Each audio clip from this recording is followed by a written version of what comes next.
All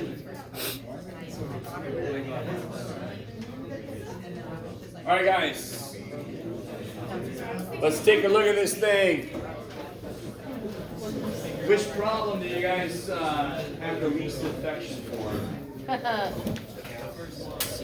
The first one? Oh shit. Don't hurt yourself, please. So, if you've had me before for mathematics, there's a couple of rants that I go on, and there's a couple of things I try to really instill in you. And one thing that occurred on a few of these is whenever you're about to do calculus to a function, you simplify the function as much as you can. Because then it maybe the derivative is going to be simpler than it would have been. So that's going to help out with B and C. And I like the fact that some of you guys notice C pretty easily, but B, the logarithm stuff, kind of leaves our heads. I don't blame you. The only reason I know all this is I teach it all the time. Part A is written horribly. Yes. In general, radical notation should not exist. It's just dumb. What's the better way to write radicals? Fractional powers. Kick ass. What rule comes into effect when you have a function trapped inside of another function? Chain rule. Kick ass. So what does chain rule say? The derivative of the outside times the inside. Good. Derivative of the outside evaluated at the inside times the derivative of the inside if you want, but take the derivative of stuff to the 1/5. How do you take the derivative of stuff to the 1/5? 1/5? 1/5 times stuff Comes down to the negative. Times stuff to the to the 1/5 minus 1. And some of you guys 4/5. in my calculus class, you guys remember, this shouldn't be that big of a deal, but just to subtract fractions by 1 is real easy. Take the top minus the bottom, put it back over the bottom, right? So 1 minus 5 is -4, put it back over 5. So to get funky little fractions, that kind of makes it quick to do, yes? When you integrate, you just add the top and the bottom and put it back on the top. So the 1/5 comes down in front of stuff, and that's now to the -4/5. And what's the derivative of stuff? Cosecant squared? Almost? Negative. Yes. Remember, all co-stuff, all co-stuff, the derivative is negative, yes? And when you first learn trig, you're like, why the shit do you call tangent and cotangent, but then you got cosine and secant? What the shit's wrong with you crazy ass math people? And then when you get to calculus, like, okay, the co-stuff's derivatives are all negative. There is a connection between them, yes? And you start making more and more connections. There's reasons we call them the way we did. So this will be negative cosecant squared. And then if you clean this up just a little bit, it'll be negative cosecant squared over 5 cotangent x to the 4/5. If you stopped here, I'd be okay. Technically, you should bring that negative out at least, yes? You should do simple simplifications. Don't stop too soon. But then people sometimes do too much, and it's like, ugh, wonderful. Is that okay? Chain rule stuff, yes. What about part B? I think I got around to a decent number of you guys. If you look at part B directly, the way it is, I don't blame you if you had an urge to come up and kick me. You're like, what the shit are you doing? It's the first day, you're giving me this shit. So if you try to do it the way it is, it'll so desperately suck. Because what is the derivative rule for a log of stuff? 1 over stuff. 1 over stuff. Times the stuff derivative, yes? And the stuff derivative would be a whole freaking quotient rule of it, and you're like, oh, gosh. So instead of doing that crazy, simplify it, right? There's 2 simplifications I can make, especially if I realize the top can be factored, yes? Now nothing will cancel, don't get too hopeful, but what's the natural log of stuff of something divided by something else? A over B? Natural log of A. Minus Jeff. natural log of B. Good Lord, this sucks. Okay, minus the natural log of B. I love it. Right? Because real quick, you guys, and again, some of you guys know this. You've taken me before. That's my handwriting. If you forgot your properties of logs, they are going to be coming in handy several times. Logs are powers. So this is all you have to do to remember the properties of logs. What do you do with the powers when you divide two things with like bases? You subtract them. Bam. I'm dividing two things. They have the same base. What is the base of everything in this problem? E, kick X. So everything's got the same base. So I'm dividing them. So what do I do with the powers? Subtract them. Now I've got natural log of a times b, right? X plus 1 times x minus 1. What do we do with the powers 1a? Multiply. Two things with the same base. Add them. Cool. So then I can do, I haven't done a derivative yet, right? Whatever you say, Jeff. Yes? I haven't done a derivative yet. Be really careful. Sometimes people just put the derivative sign if they do anything. Don't do that. That sucks. That's bad. Now I'm going to do a derivative. And what's the derivative? Easy as shit. 1 over x plus 1 plus 1 over x minus 1 minus 1 over x plus 2. Woo! Like it. Kick ass. Now if you combine all this stuff, you would get the same answer as if you did it the first way I said. Don't do that. That's bad. So how we doing out there? You guys all right? So in general, before you do calculus to something, see if it'll simplify. Especially on part C. Holy shit, C becomes so easy. Quotient rule is not that bad. Does anyone agree with me, quotient rule? Do you guys know the song for quotient rule? Oh my god, I forgot to get you that shirt. I told you I was gonna get it. Do you guys know the song for quotient rule? Toppers. Yes, there you go. My version of the rule. Does anybody know the actual song, the high and low, the low behind, the blah blah blah? Has anybody ever heard that before? All right, that's all crap. Let me see if you guys are cool with this. How does product rule work? F times G, it'd be F prime G plus FG prime, yes? Each function gets its own term. In this case, G is on the bottom. It doesn't have a negative power. Doesn't X minus 1, if you brought it up, wouldn't it have a negative power? So, this is going to be just like product rule, except if it's F over G, it's F prime G, top first, minus FG prime. Why does it make sense the G prime term has a minus? Because the frickin' G function has a negative power, yes? So of course it would have a minus that comes down. And then it's all over G squared because we got all this fraction bullshit going on, yes? Now if you like your low D high blah blah blah, great. I prefer my top first, but this one I don't have to do all that shit for, yes? How do you factor the top?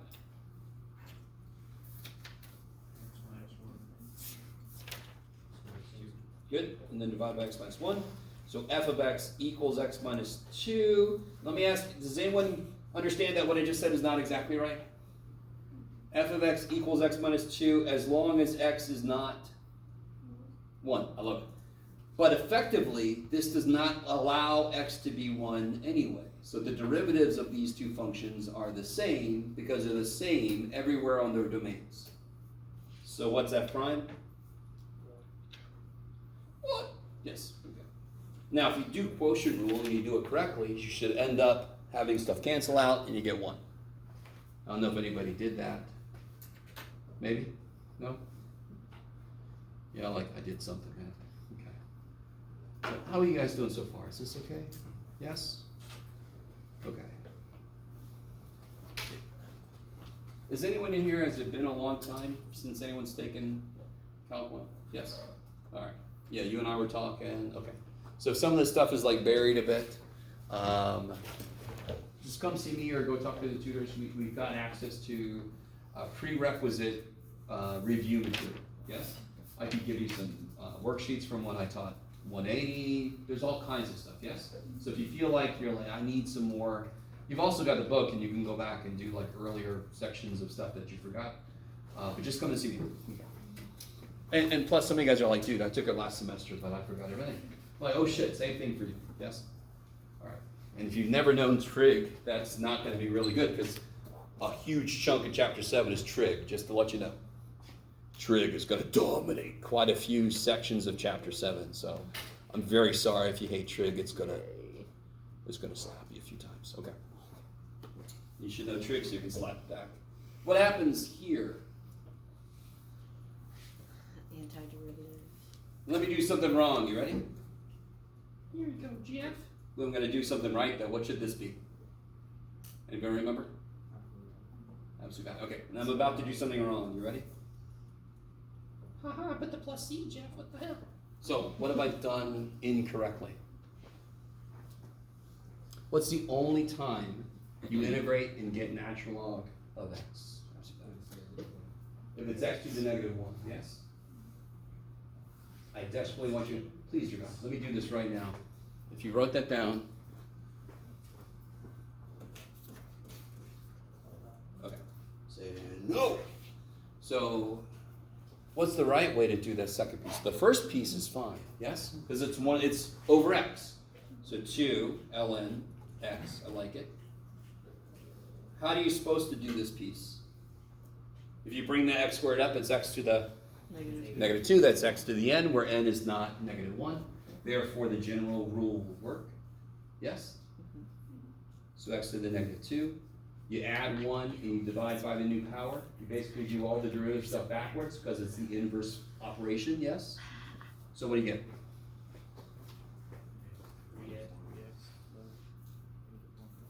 Like that, yeah? Or 3x to the negative 1, right? You add 1 to the power, divide by the new power, so the negatives cancel. You guys kind of with me? So don't go natural log happy. Not every fraction becomes natural log, only if the bottom is linear, yes?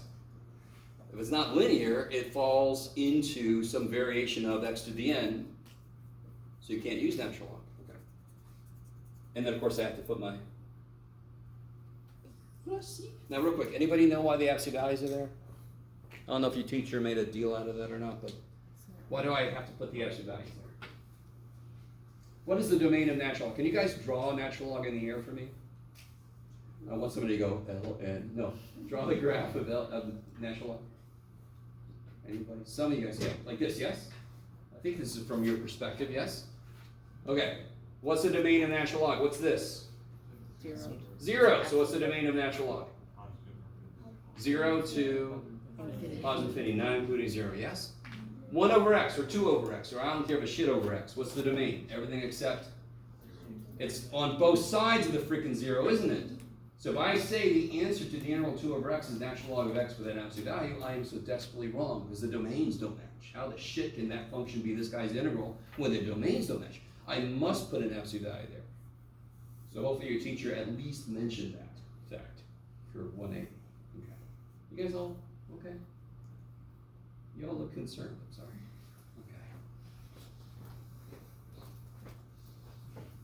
Okay. What about this guy? This is another candidate for simplification. Let me rewrite this poor little dude. Now, one thing you desperately have to know, especially because a huge part of chapter 7 is trig, and chapter 10, by the way, and some of chapter 11, might as well just say. If you forgot your trig identities, and I saw a few of you guys with your trig identity sheet, kick ass. You won't be able to use that on the test. Or quiz. There is an identity that goes along with this. And of course, if you see a trig identity, a trig function squared, you automatically think which identities? Good old Greek dude. Pythagorean identities, right? And very often we all remember sine squared x plus cosine squared x equals 1, which makes sense because sine is a y piece, cosine the x piece, and a unit circle. So of course their square is 1. If you divide everything by cosine squared, you get tangent squared x plus 1 equals secant squared x. So I can just replace that shit with, thank the gods, because what is the integral of tangent squared x? 1 No. over x squared. No, we don't know. It's so desperately disgusting. You do not want to do it. Thank God I don't have to integrate tangent squared x. I can integrate this, which is the same thing as this. And why is that easy? What's the integral of secant squared? Tangent x.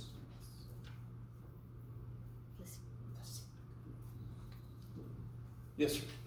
So B, it was tangent squared of x. It wasn't tangent squared of x plus 1. Oh, yeah. Be really, really, really careful. I'm very intentional in how I do this. I mean, if you put parentheses around the x plus 1, you have made a new product. You with me? What is inside tangent squared?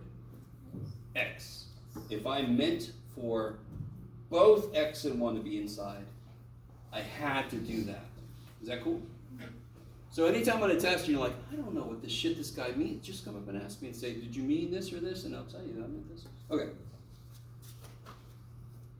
Is that all right for that one?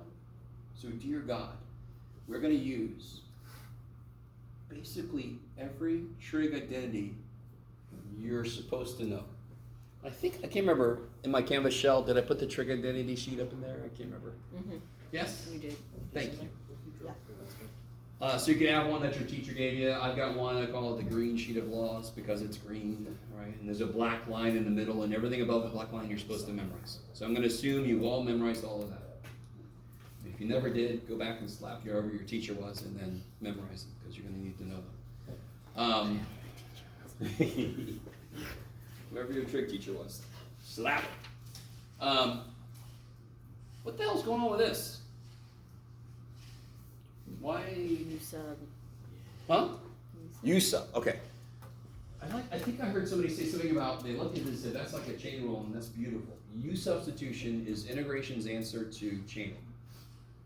Do you see if I had e to the 2y squared, what's its derivative?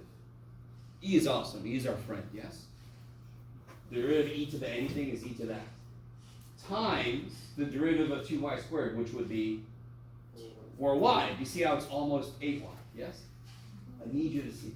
If the answer was e to the 2y squared, if I thought that was the answer, I'd be wrong, but it's only off by a factor of 2. Do you guys see that? So how do I tell if it might be u sub is if I can't do it directly like the other ones we've done. That's it. U sub is one option when it's not just a direct integration that I can do. There ain't shit I can do to simplify this. I can't simplify that. I can't. So how does u sub work? Let u equal 1.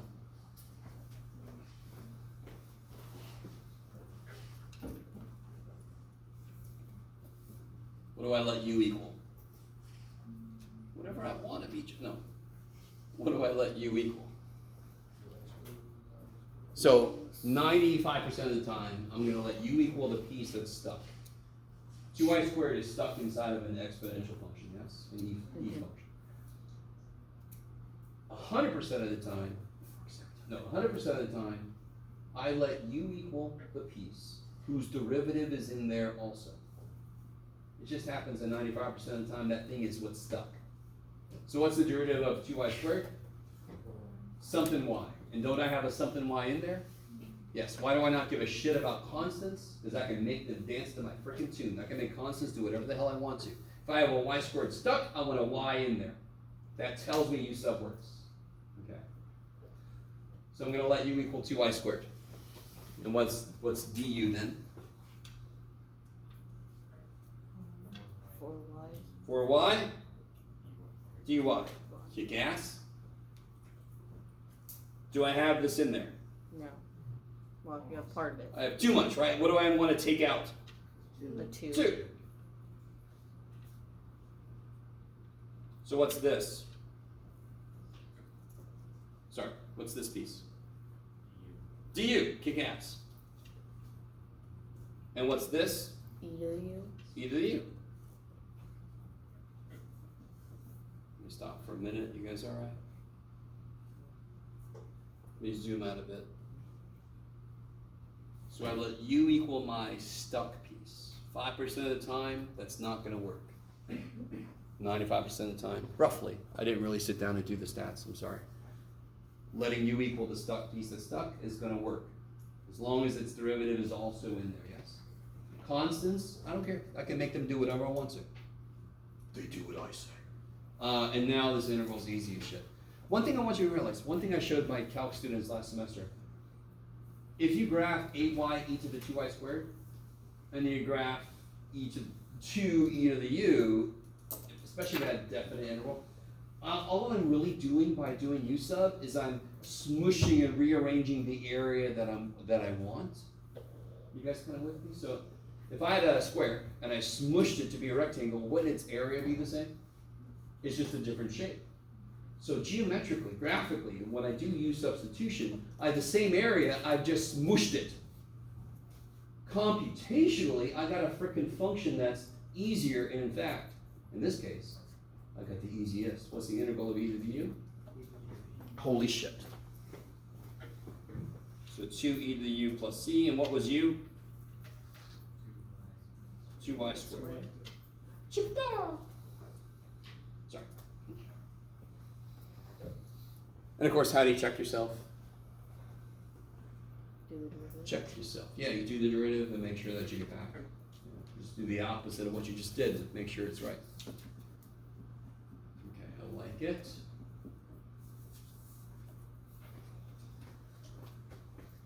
All right, so what about this guy?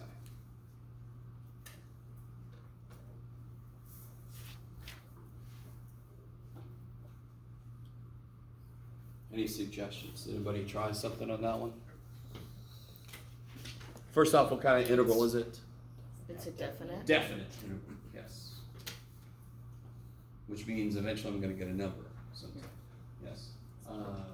What method can I use to integrate this? You actually don't have to do this, but did anybody do anything with this? What did you guys do? Wouldn't it be I just took a guess. product and 7. I'm sorry, what? it would be product and chain? Yeah, so we're like, there's a chain thing going on. Do you guys see that? Feels like a chain, so what should I use then? Possibly use some. Now this, do you see how the, let me see if you guys are with me on this. Do you see how the inside of sine is linear? You guys with me? Isn't the inside of the sine function in there linear? I don't need u sub then. You can use u sub, and I will use u sub in a minute. Right? Forget the pi is there, yeah? What's the integral of sine? Negative cosine, kick ass. Why is this not the correct answer? Because what's this guy's derivative? Actually, I'm being silly. Let me do this. This is what I meant to do. Why is this not the right answer? Because this guy's derivative would have a pi come out and make it pi squared, right? So therefore I would divide by pi, because the pi would come out anyway. Or you guys could just realize the pi is already there, so that means it just comes from cosine. Now if you use u sub, what would you let u equal? Pi x. And then what's du? Pi. Pi dx. So the pi dx just morphs into du. Do you see how the pi just disappears then? Yes? Yes. Okay. So let me do this a couple ways. I'll do it this way.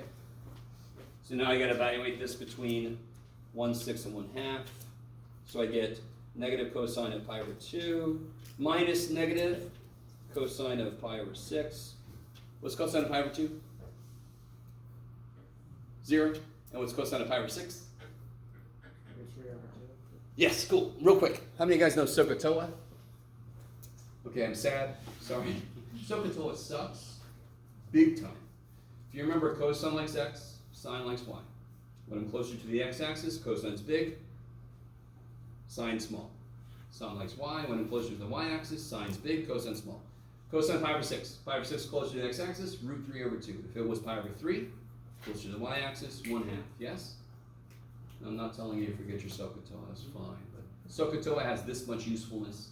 Sine likes y, cosine likes x has infinite usefulness. Okay. So another way I could do this, I'm sorry, so they get root 3 over 2, done. Another way I could do this problem is let u equal pi x, du is pi dx like you guys told me. But what must happen to the limits then? Then you have to change the limits. Because this tells me what these values relate to. They relate to x. And now I'm about to have u. So when x is 1/6, u would be pi over 6. Is that cool? When x is 1/2, u would be pi over 2. And then I get pi dx is du. And I get sine of pi x is sine u. Did you guys see how I'm going to end up with the same answer?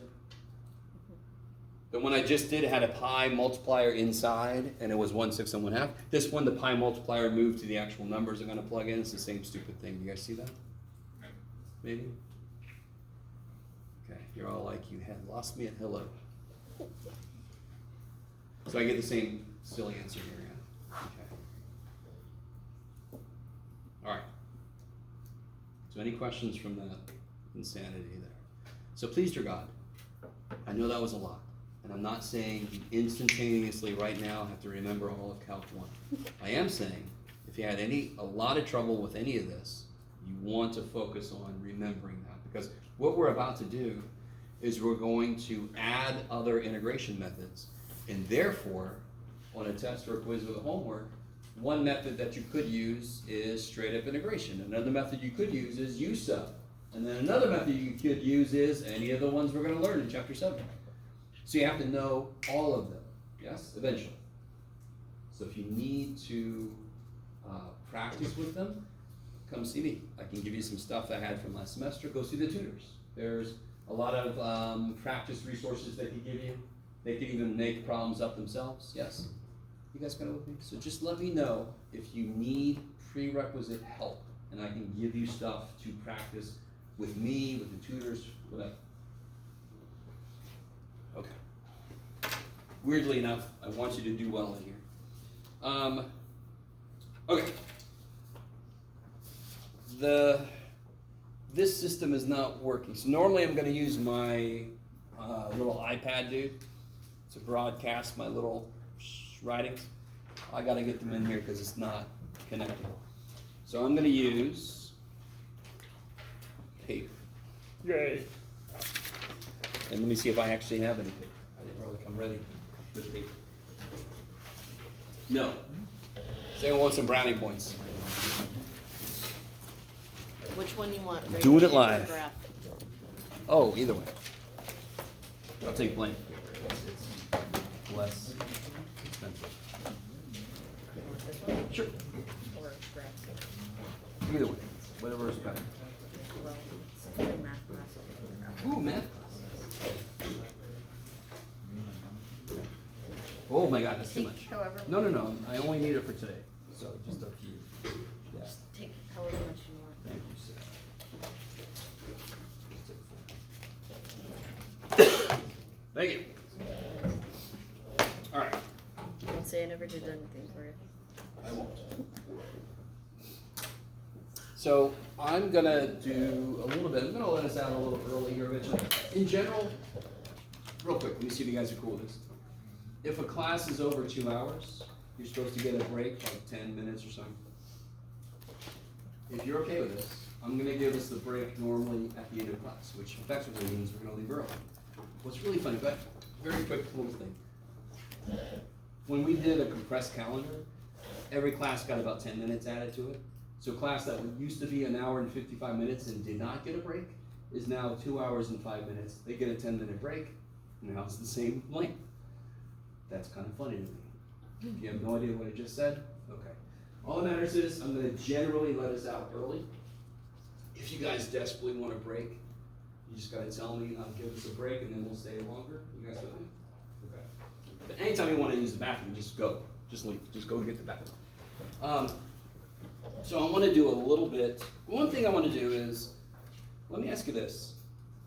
I actually gave this problem to my Math 281 students. You're gonna like, well, let's keep it at you, but let me see what you guys think. What was it, Jeff? Oh, yeah. I want to do a couple problems, and I'll give you a little help here. Well, first off, think about that for a minute. You guys cool with what's happening up there? What's a little weird is I've written a radical, which goes against my entire nature, but it's okay. Holy shit.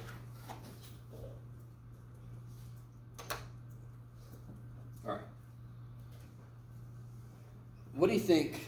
Now, some of you guys might be thinking this, but can you guys see a very simple mistake somebody might make? A simplification they try to do? Or even, it might be your first idea of what to do here. Can you distribute the x? Why can you not distribute the x? Because of the water hat.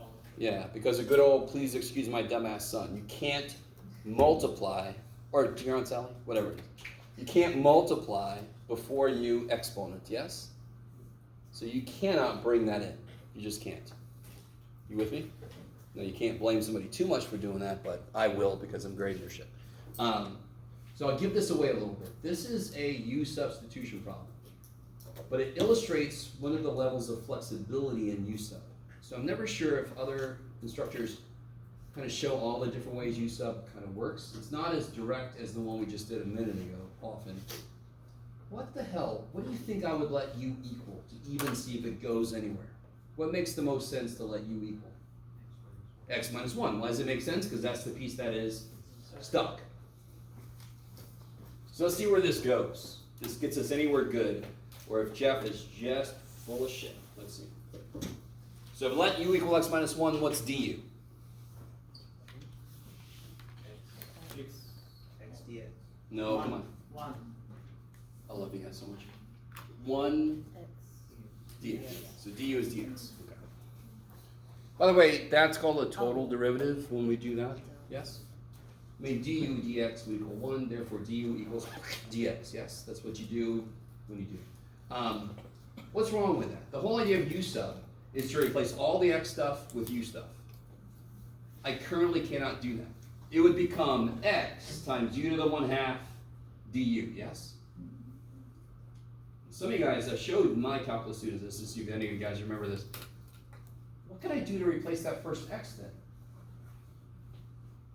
Does everybody see the problem? I could put a u here. I could put a du there. This dumb thing is still there. Yeah, if I know u is x minus 1, I also know x is u plus 1. Yes? So this is kind of like the first level of extra shit you could do with u sub. So now I can replace all of my x stuff with u stuff. This becomes u plus 1. This becomes u to the 1/2. This becomes du. What do the limits become? Oh, I think this was, yeah, change this for a minute. This was, what was it, Jeff? You could do it. No, this is fine. When x is 1, what's u? 0. When x is 2, what's u? 1. Now, why is this better? This is automatically so much better. Can you distribute this? Of course you can't, because the u plus 1 doesn't have a power on it. So effectively, you took the 2-term dealio and you made it a 1-term, which makes this problem so much easier. If the inside of a radical is just a 1-term dude, I could rewrite it as that to the 1/2, and I could do more shit with it. So I can just distribute that, and then this integral is easy. You guys see what I'm saying? Now, I'm almost certain that most of you guys have done that kind of thing. Let x equal blah, blah, blah, or I'm sorry, u equal blah, blah, blah, and then you can solve for x, and you could do more, yes? That's still u sub. That's nothing new for us, but I just want to make sure you guys remember how to do this. So now it's become u to the 3/2 plus u to the 1/2. How do you integrate this kind of business? 3 plus 2 is 5 over 2, and then I just multiply by the reciprocal, yes? So I'm just undoing the differentiation. Yep. Plus 1 plus 2 is 3, that's crazy, and then I multiply by the reciprocal of that because it's to divide by the new power. I won't put plus c because I don't need to, because the c's would cancel, yes? Good old what I call F-talk 2, fundamental theorem of calculus 2. And then I just plug shit in. The nice thing is if I plug a 0 in, I get 0, yes? So it's all about 1, so I get 2/5 plus 2/3.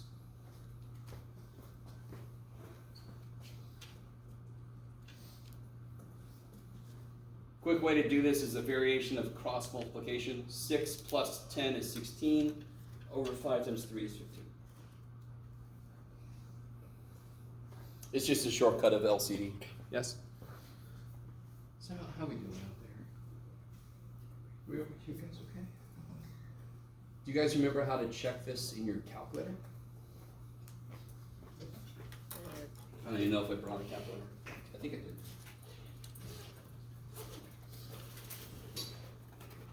Oh my god. So if I put this function, let's see if I can do this really quickly. Oh shit, I really need to do it quick. Oh good, look. This is still here from my 281. Put that function in, graph it. No, it's still here, dang it. Don't look, don't look. No, I didn't want to do that. There it is. All right, there's the function, yes? Where do I go to integrate it? Numerically here? Does anyone remember how to integrate this? Anyway, second, it's in the calc. Second, yeah. And of course it gives it away. Number 7. Number 7. From 0, what was it? No, 1 to 2. Shabbat. So I get 1.06668. And if you do 16 divided by 15, it's 1.06668.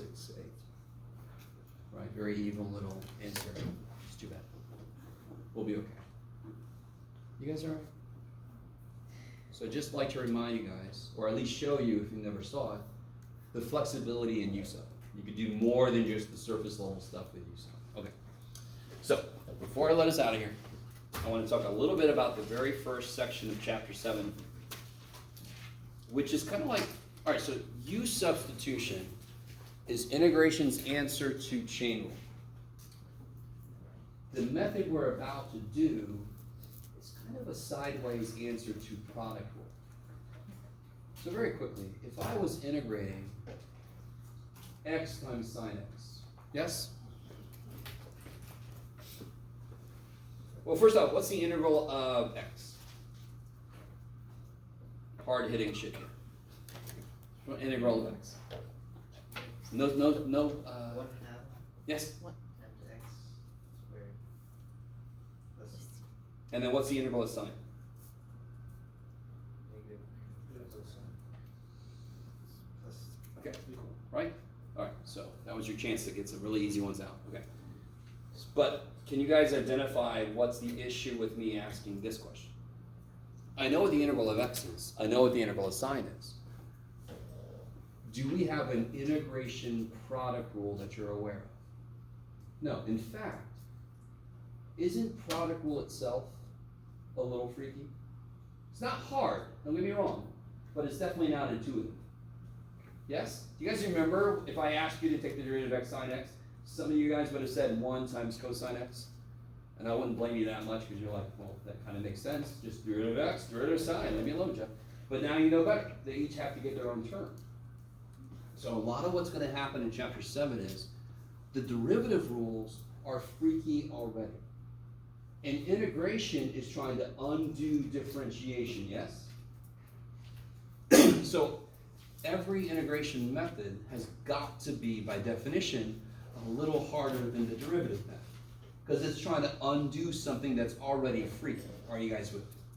So I cannot integrate this as 1/2 x squared times negative cosine x plus c.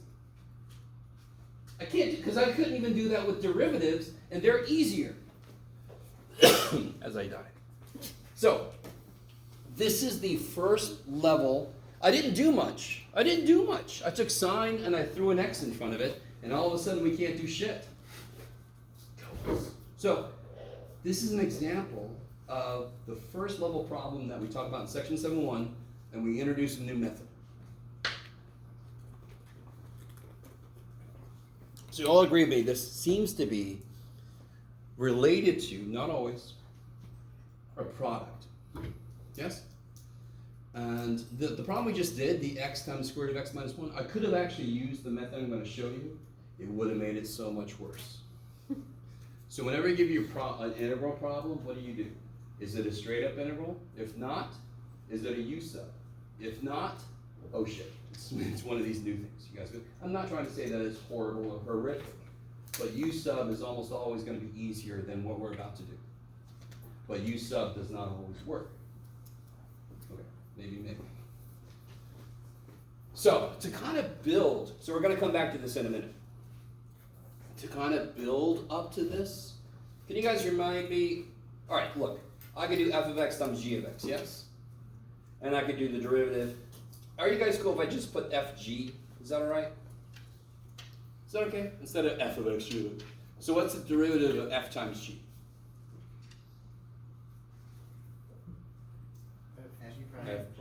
F prime g plus fg prime. I love it. So it's just a product rule, yes?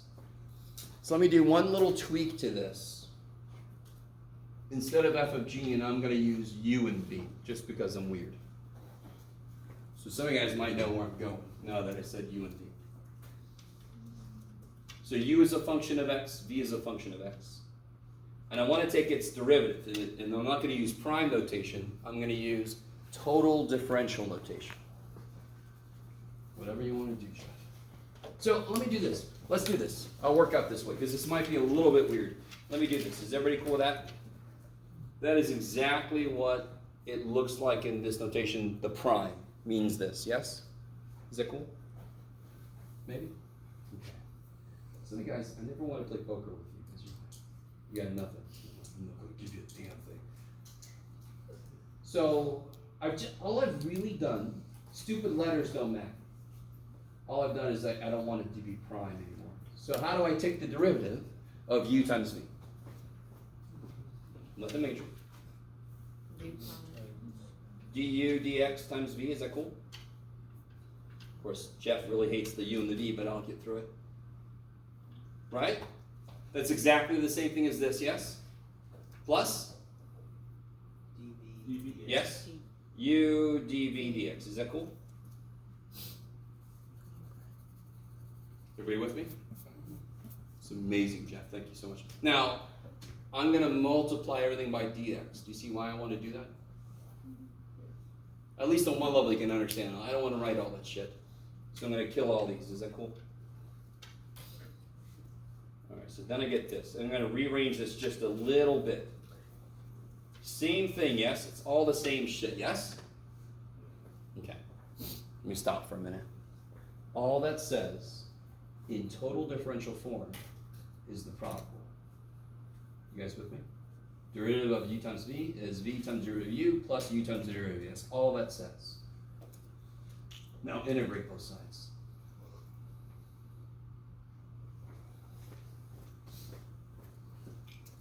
Integrate, integrate, integrate.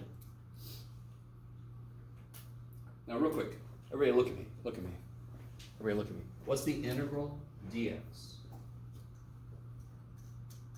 Integral dx. X plus e. Don't worry about the plus e. What's the integral of dw? W. What's the integral of dm? M. What's the integral of d happy face? Happy face. So what's the integral of duv? uv. Kick ass. Integral of d shit is shit. You're just undoing this differential, yes? So uv equals the integral of v du plus the integral of u dv. Yes? This is fascinating, Jeff. Because every step I've made so far, that last step might be slightly freaky, but all I'm doing is integrating, which seems backwards because we did a derivative and now we're going to integrate, whatever this guy's talking about. Now I'm going to solve for this one. So if I have the integral of something times another function that happens to be derivative of a function, that is equal to the two functions multiplied minus the integral of turn those around. That is a true statement. So if I have, sorry? Yes, I will. If I have the integral of a function times the derivative of another function, that is equal to the two functions multiplied minus the integral of turn those around. Do you see how this is u dv and this is v du? Okay. Not obvious, not apparently, maybe not useful. You're all like, all right, good you. Look at you playing with letters. Good job, Jeff. But what was the problem we were talking about just a minute ago? Wasn't it integral of x sine x dx? Mm-hmm. Isn't sine x dx the derivative of negative cosine? Or derivative of negative cosine? All right, so let me bring that problem again. What does this say? If I have the integral of a function times the derivative of another function, I can rewrite it like this. And then maybe what's left here is something I could do. So do you see how if I have an integral like this that we could not do, do you all agree with me that this piece, if I call it dv, and this if I call it u, That's integral of u dv, and I know how to rewrite it. Can anyone tell me what v would be? Yeah. What's dv? Yeah, you're right, I heard you, but I want everybody with me. What's Sin dv? x dx. Sin x dx. So what's v? What's the integral of sin x dx? Negative cosine x. Cosine x. So do we know what u and v are? Yes, so therefore that whole weird ass thing we just did, if I use those replacements, and do you see how I'm identifying parts of my integral? Part of it I'm calling it u, and the rest of it, the other part, I'm calling it dv. So that's why math people, we are so creative. We went, there's parts and we're going to integrate, so we're going to call this integration by parts. Yeah. So this is officially called integration by parts. And just to remind you, here is the general rule.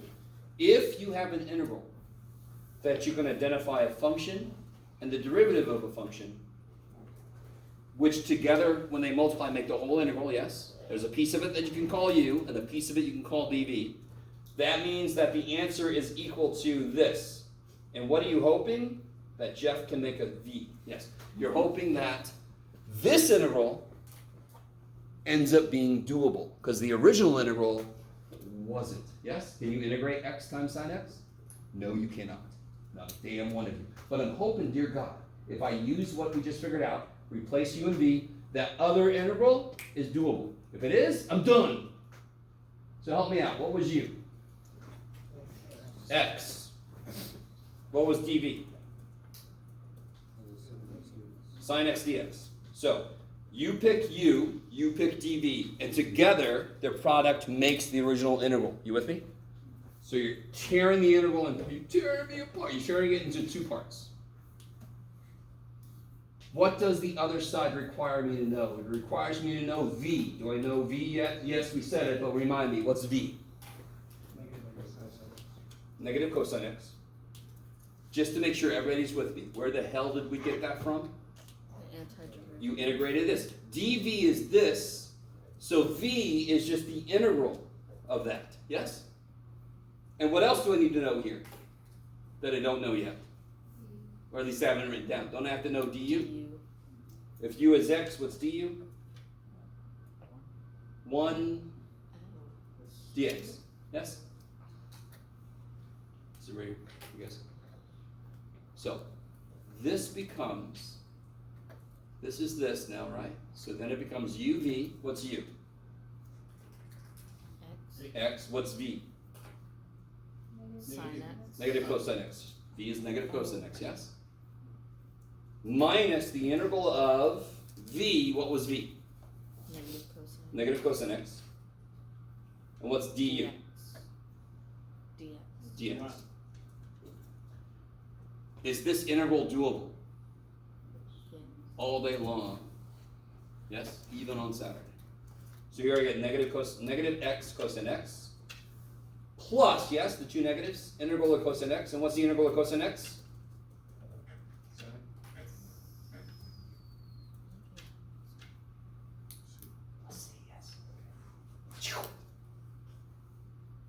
Not, now, of course, you're going to have problems that are harder than this.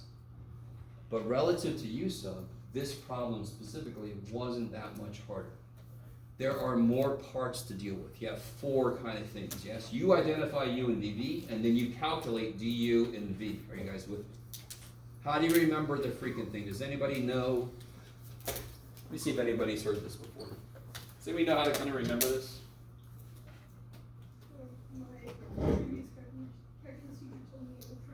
Yeah, ultraviolet voodoo, yes? Which is a great band name, but it doesn't make much sense, but oh well. That is a kind of, not really a mnemonic device perfectly, but still, it might help, I don't know. You just have to memorize this form. Now again, we proved why this is true just a minute ago. We proved this to be true, now you just have to memorize it, yes? So how do you know when you have to do this shit? Can anyone tell me how you know when you have to do this? When you can't use Can't integrate directly, can't use u sub, this is the next thing you try. You guys gonna with me? Every section in chapter 7 is going to have a new method. Several of them, thank the gods, have very specific forms. So you're not going to have to be like, there could be 7 things. Some of them, several ways will work. So, oh, yes. Just another little bit. Yes, I can.